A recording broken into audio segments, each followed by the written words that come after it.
मनुष्य पर्याय की सार्थकता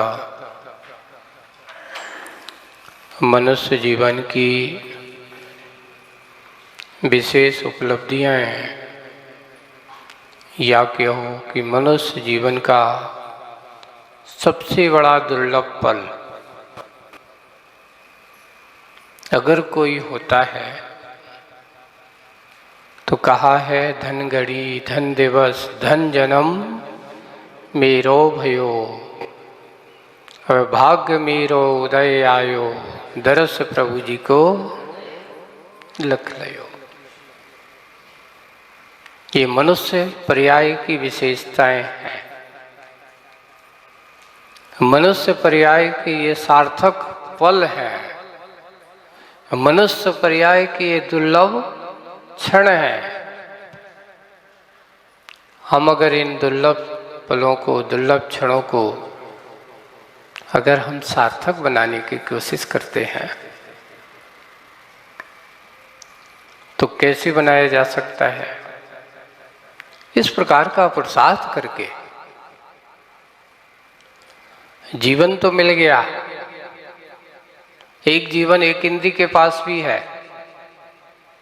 उसके पास भी वही आत्म तत्व है जो तुम्हारे पास आत्म तत्व है, उसके पास भी वह ज्ञान स्वभावी आत्मा है, तुम्हारे पास भी वही ज्ञान स्वभावी आत्मा है। अंतर कितना है कि एक के पास ज्ञान दर्शन स्वभावी आत्मा होकर के भी वह परमात्मा बनने का विचार नहीं कर सकता, लेकिन आपके पास वह ज्ञान दर्शन स्वभावी आत्मा होने के साथ साथ तुम अपने आत्मा को परमात्मा कैसे बना सकते हो? तुम अपनी आत्मा को कैसे अपने उस शुद्ध स्वभाव की ओर ला सकते हो? इसके बारे में विचार कर सकते हो, सोच सकते हो, लेकिन सोचने मात्र से नहीं होता। सोचने मात्र से नहीं होता।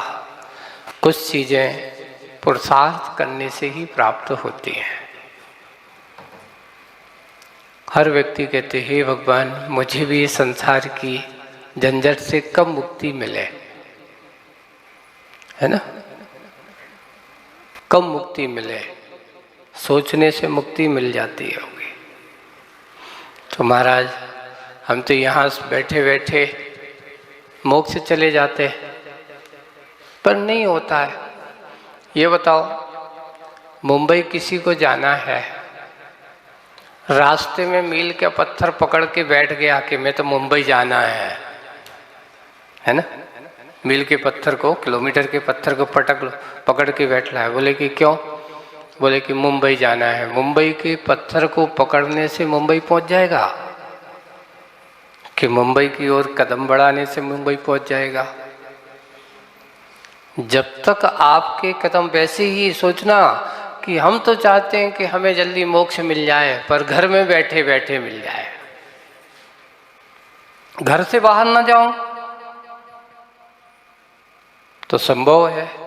अरे भाई, अगर तुम्हें भूख लगती है तो जब तक तुम अपने मुख में ग्रास नहीं डालते तब तक आपकी भूख शांत।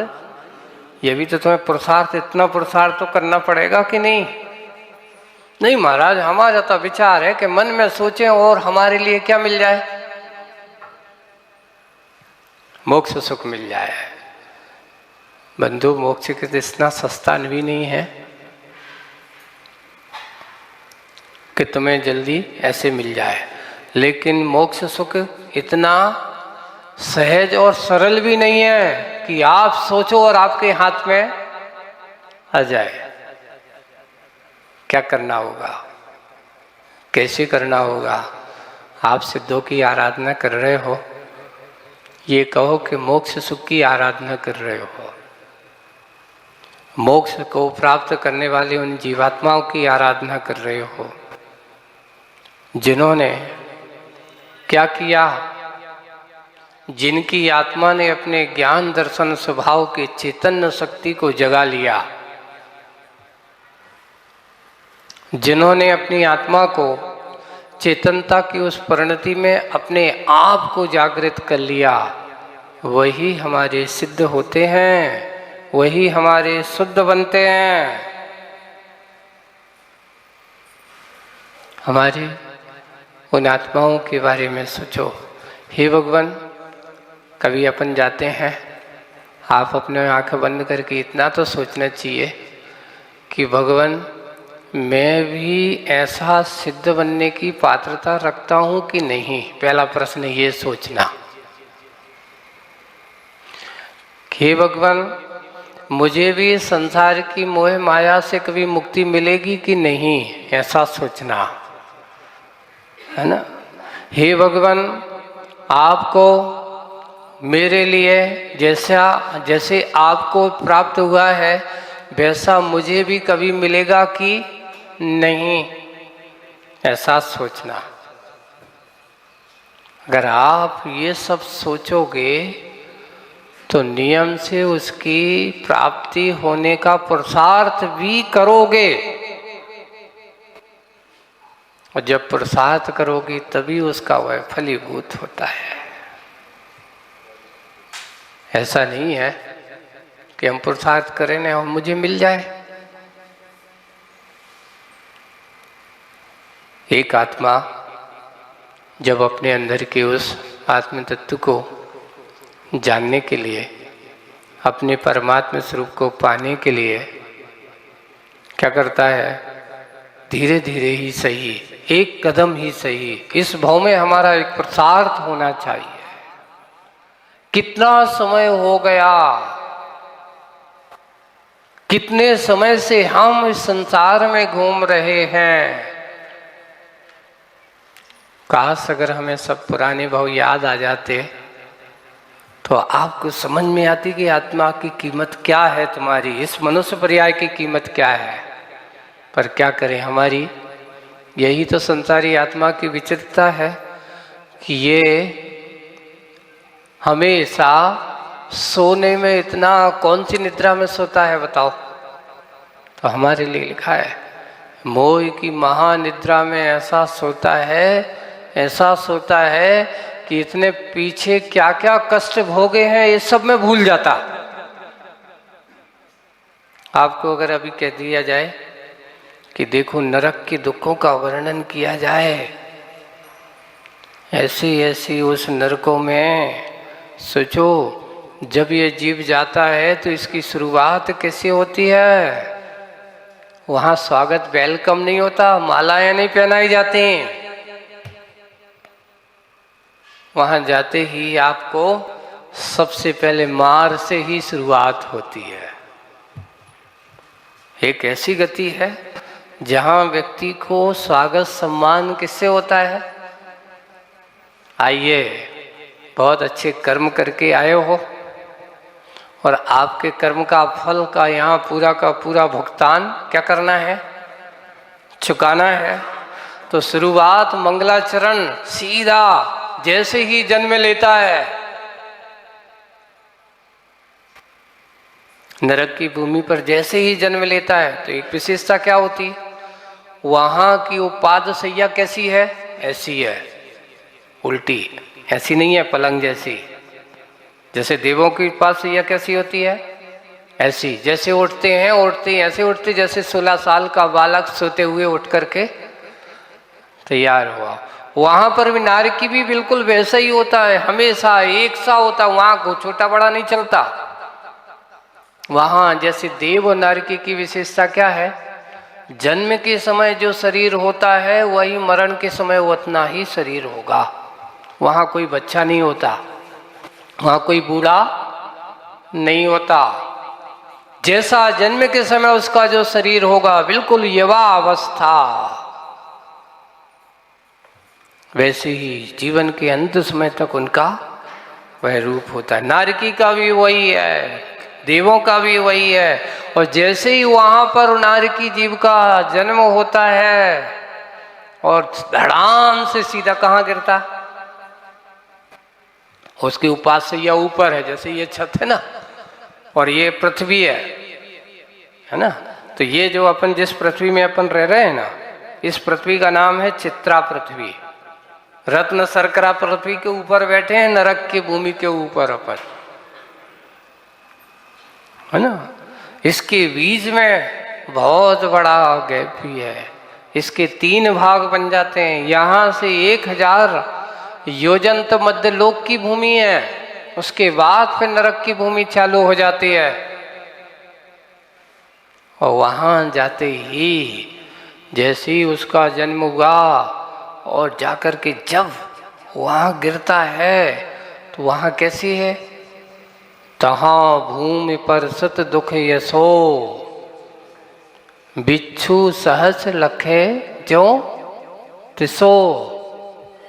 वहां की उस भूमि का स्पर्श होता है और स्पर्श होते ही ऐसा लगता है जैसे एक बिच्छू, किसी को बिच्छू ने काटा कि नहीं काटा, हाथ उठाना। किसको काटा, इनने काटा। और किसको काटा, इनको काटा। और किसको काटा। जैसे ही एक बिच्छू काटने से कितना दर्द होता है? बहुत दर्द होता है, बहुत पीड़ा होती है ना। एक साथ जब 1000 बिच्छू काट दें तब क्या होता होगा, कैसी वेदना होती होगी। एक बिच्छू काटने से जिसको बिच्छू ने काटा हो उसको वेदना का अनुभव होता है। जब एक साथ 1000 बिच्छू काट दें, ऐसा बिच्छू सहस डसे तहाँ तिसो, ऐसा कहा जैसा लगता है वहां की भूमि पर स्पर्श होते ही ऐसा लगता है जैसे हजारों बिच्छू ने एक साथ काट दिया हो। स्वागतम, वेलकम किसका, आपका, नारी की जीव का। किससे द्वारा होता है, आपके रोने से। हंसने का कोई काम नहीं वहां पर, वहां कोई किसी को हंसाया नहीं जाता। वहां तो ये है कि जो जितना जितना बन सके रुलाओ। ये बात सत्य है कि आज अगर तुम किसी को यहाँ रुला रहे हो तो कल तुम्हें रुलाने वाले भी तैयार बैठे हैं। और आज अगर तुम किसी को हंसा रहे हो तो कल तुम्हारे लिए हजारों हंसाने वाले भी तैयार बैठे हैं। क्या कर सकना चाहिए, हंसाना अच्छा है कि रुलाना अच्छा है? महाराज जब कसाई का उदय आता है तो सामने वाला व्यक्ति क्या करता है, उसको कुछ नहीं दिखाई देता। उसको तो एक ही बात दिखाई देती है कि मुझे तो अपना क्या करना है, तुम रोने से कुछ नहीं होने वाला, मुझे तो अपना काम जरूरी है। मनुष्य जीवन की सार्थकताएं, किसी को अगर कुछ पाना है तो परमात्मा कौन बना, हमारे भगवान कैसे बने, थोड़ा सा सोचो। आपको एक एक भगवान के बारे में अपन चिंतन करते हैं तो उनने कितना संघर्ष नहीं किया महाराज, कितना क्या नहीं किया। एक व्यक्ति आया, एक बालक आते हैं, छोटे छोटे बच्चे हैं। महाराज जी ये बताओ, हमारे भगवान राजा महाराजाओं के बेटे थे, सुख वैभव था, बड़े बड़े चक्रवर्ती जैसा वैभव था, है ना। तो उनके लिए किसी प्रकार की कोई कमी नहीं थी। वे चाहते तो अच्छा एक आलीशान अच्छा बंगला बनवा लेते, बढ़िया अच्छा मंदिर बनवा लेते, वहीं पर जैसे जिन शरणम जैसे तीर्थ बनवा लेते, बनवा करके वहां बैठ जाते आराम से, शांति से, उनको मोक्ष मिल जाता। तो उन्होंने कहा यही तो सबसे बड़ी विशेषता है, जो मोह की निद्रा में सोता है उसे कभी मोक्ष की प्राप्ति नहीं होती। जो जागा है आत्मा के परिणामों से, सोना नहीं है, जागो। किसमें जागना है? तो देखो मोह की निद्रा कैसे होती है, जहां अहंकार अभिमान जागते हो वहां पर मोह की निद्रा जागती है। परिग्रह के प्रति आसक्ति का परिणाम जहां होता है वहां मोह की निद्रा बड़ी प्रगाढ़ होती चली जाती है। और जब जब मोह की निद्रा प्रगाढ़ होगी तब तक तुम्हारी आत्मा जागने वाली थोड़ी है। हम क्या कर रहे हैं, उसको और अच्छा बनाने की कोशिश कर रहे हैं कि कम करने की? नहीं, थोड़ी सी भी कमी होती महाराज सहन नहीं होता। अगर हमारा थोड़ा भी परिग्रह कम होने लगे तो रात की नींद, आंखों की नींद तो कम हो जाती, पर दिमाग की नींद कम नहीं होती। जो चीज जाने वाली नहीं है उसकी चिंता ज्यादा करता है, और जो जाने वाला है उसकी चिंता बिल्कुल नहीं करता है। कौन सी चीज तुम्हारी है इसका विचार करो। कौन सा तुम्हारा अपना है उसके बारे में विचार करो। कौन सा तुम्हारे साथ जाने वाले है उसका विचार करो। और कौन सी चीज तुम्हारे साथ जाने वाली है उसको संग्रह करने का प्रयास करो। आज सिद्ध भगवानों की आराधना करने वाले तुम सब लोग यहाँ बैठे हो, है ना, संयोग है यहाँ पर ऐसे सिद्ध भगवंतों की जहाँ बिल्कुल कोई निर्विकल्प नहीं है, कोई विकल्प का कारण नहीं है, कोई भी राग देश का कारण नहीं है। यहाँ हम सब बैठ करके जिनेंद्र भगवान की शरण में बैठ करके उनकी छत्र छांव में बैठ करके एक ही विचार कर रहे हैं कि हे भगवान, जैसे आपने अपने आत्म तत्व को प्राप्त किया है वैसे मुझे भी वह आत्म तत्व प्राप्त करना है। इसलिए सिद्ध भगवान की आराधना करने वाला ज्ञानी कभी डरता नहीं है। हमने डर होकर के आज के इस विधान के जो 16 और 32 अभी 32 सर्ग पूजन चालू हो गई है, और करते करते इन 7-8 दिनों में उन सिद्धत्व के अंतिम पूरे सारे के सारे गुणों के अर्घों की आराधना करके हम अर्घ चढ़ा करके भी अपने आप को समर्पण करना, अपने अंदर के मन विचारों को समर्पित करना। मात्र चावल चढ़ा करके, बादाम चढ़ा करके मत सोच लेना मैंने अर्घ चढ़ाया। ये सोचना कि प्रत्येक अर्घ में हे भगवान ये अर्घ नहीं, मेरे पूरे अशुभ कर्मों के पुंज हैं। मैंने क्या किया, अपने अंदर जो पाप कर्म जो अर्जित किया है, इन पाप कर्म को मैं इन चावलों के साथ साथ अर्घ बना बना करके अर्घम निर्वपामति स्वाहा, ऐसा चिंतन करना, तब आपके इन कर्मों से मुक्ति का मार्ग प्रशस्त होगा, सबका मार्ग प्रशस्त हो।